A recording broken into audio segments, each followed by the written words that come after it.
Welcome to Easy English with Nirban. In today's episode, we are going to discuss William Butler Yeats, one of the greatest and one of the most anthologized poetry, that is called The Lake Isle of Innisfree. Lake Isle of Innisfree is one of his most famous and widely anthologized works. In 1818, he wrote the poetry. The poem gets its title from a very little uninhabited island that is situated in Lough Gill, a lake in Yeats' home country of Sligo, Ireland. The speaker of this beautiful poem wants to build a simple life on Innisfree. He finds peace through communion with nature. However, it becomes clear that the connection to city life prevents the speaker from realizing this dream.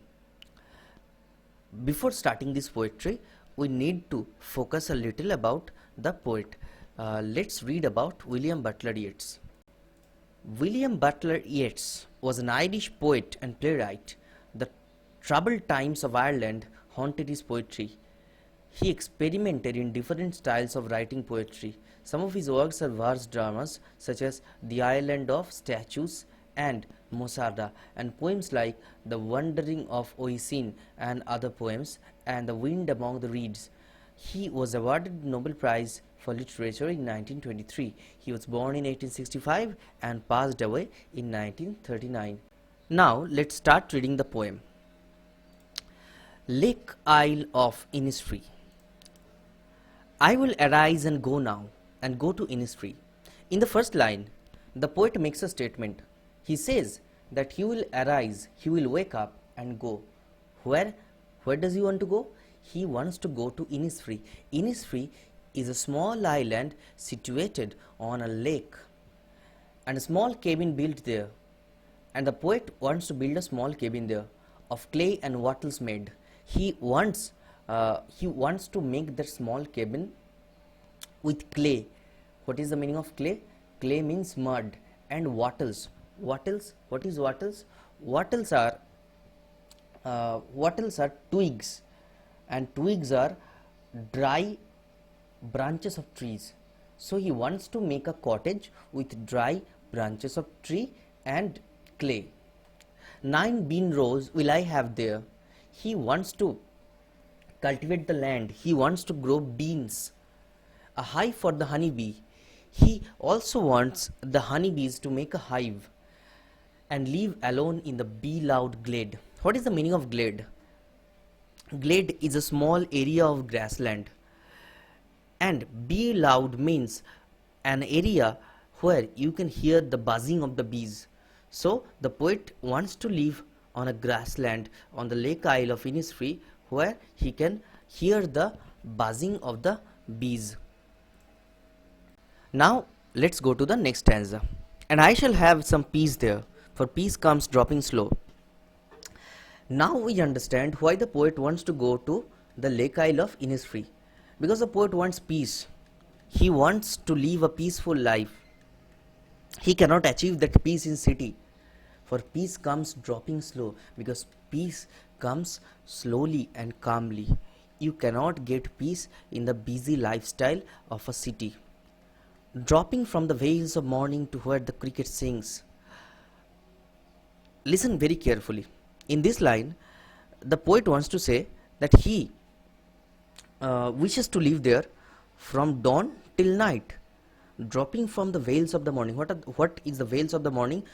Vales of the morning means at the break of the dawn, at the break of the morning, to where the cricket sing. When does the cricket sing? The cricket sings when sun sets, when there is darkness, and it is evening and night. So the poet wants to spend his 24 hours in the Lake Isle of Innisfree. He will find peace in the chirping of the cricket and the buzzing of the bees. Their midnights all a glimmer and noon a purple glow. The poet says that there is a glimmering smooth light at the midnight. How is that possible? because the sky is so clear, the sky is smokeless, the sky is pollution free. So the stars glimmer all night on the sky, and the noon a purple glow, and at the noontime there is a beautiful purple glow. The smooth hue of the setting sun makes this happen. So we understand that Innisfree is a beautiful and peaceful place, an evening full of the linnet swings, and the poet wishes to witness an evening that is full of linnet swing. Linnet is kind of a small songbird. Let's go to the next stanza. I will arise and go now, for always night and day I hear lake water lapping with low sounds by the shore. The poet repeats that he wants to go. He wants to arise and he wants to go now. Listen very carefully. Here he uses the word arise twice. First in the first stanza and now in the final stanza. It means in city life, the poet is not really living his life. The poet says that it is only possible to live someone's life when he is amidst the nature. When he is amidst the nature, only then he is fully awake. For always night and day I hear lake water lapping with low sounds by the shore. He wants to hear the sound of ripples in the lake water.